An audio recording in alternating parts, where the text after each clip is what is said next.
한때 태양광 기술의 선두주자로 불리던 회사가 있었습니다. 그런데 그 회사가 갑자기 붕괴 직전이라는 소식이 들려옵니다. 세계적인 태양광 혁신 기업 맥시안 솔라 테크놀로지스.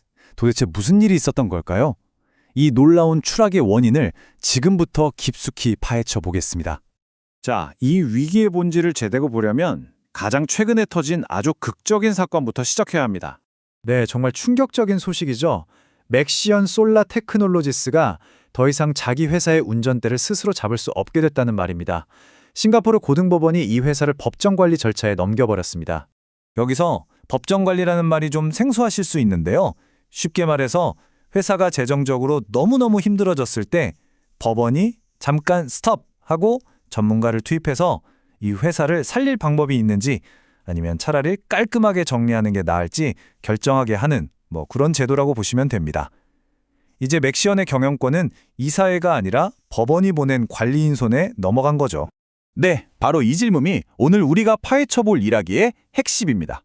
아니, 업계 최고라던 회사가 어떻게 하루아침에 이렇게 벼랑 끝까지 몰렸을까요? 지금부터 그 원인을 하나하나 따라가 보시죠. 자, 이 모든 위기를 촉발시킨 어떻게 보면 가장 결정적인 한 방이 있었는데요.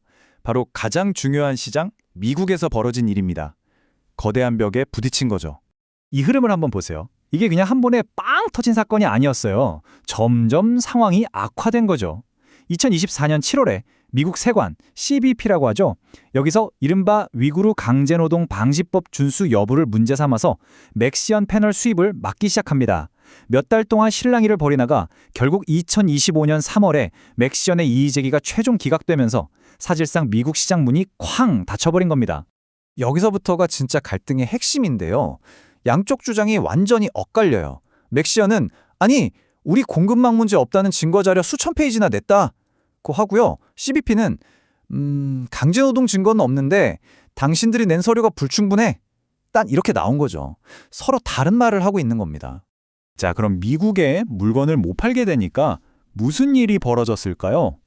당장 피해가 터져 나왔습니다. 물건 받기로 했던 고객들이 아니, 약속 안 지켰잖아 하면서 소송을 걸기 시작했는데 그 손해배상 청구액이 무려 7천만 달러가 넘습니다. 우리 돈으로 거의 1,000억 원에 가까운 돈이에요. 바로 이겁니다. 가장 큰 시장이 막히니까 마치 도미노처럼 회사의 재무 상태가 와르르 무너지기 시작한 거예요. 이건 정말 재앙적인 연쇄 반응의 시작이었습니다. 이 표를 좀 보세요. 정말 말이 안 나올 정도입니다. 딱 1년 사이에 회사가 어떻게 망가졌는지 적나라하게 보여주죠. 매출은 그냥 반토막이 나버렸고요. 순손실은 3배 넘게 불어났습니다. 그리고 제일 심각한 건 회사 금고에 있던 현금이 거의 다 사라졌다는 거예요. 그야말로 텅 비어버린 거죠. 다른 지표들을 보면 상황이 얼마나 심각한지 더 와닿으실 겁니다. 자, 영업이익률이 마이너스 113.3%. 이게 무슨 뜻이냐면요. 100원어치 물건을 팔면 113원 손해를 본다는 소리예요. 장사를 할수록 손해가 커지는 구조죠. 유동비율은 0.79. 이건 당장 갚아야 할 빚보다 가진 현금이 더 적다는 뜻이고요. 그리고 결정적으로 자기 자본이 마이너스 2억 9천만 달러. 이건 회사가 가진 자산을 다 팔아도 빚을 못 갚는 완연한 자본 잠식 상태라는 명백한 위험 신호입니다. 이건 다른 사람이 한 말이 아닙니다.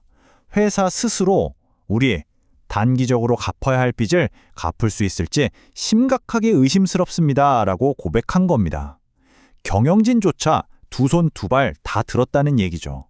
자, 이렇게 재정이 완전히 바닥나니까 맥시언은 마지막 지푸라기라도 잡는 심정으로 최대 주주에게 손을 벌립니다.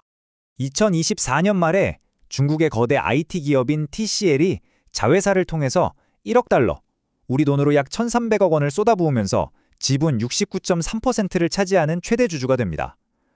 언뜻 보기엔 정말 절체절명의 위기에서 나타난 구세주 같았죠. 그런데 말이죠. 이 구원의 손길이 정말 순수한 생명줄이었을까요? 아니면 오히려 새로운 족쇄가 된 건 아니었을까요? 여기서부터 이야기가 또 한 번 복잡해집니다.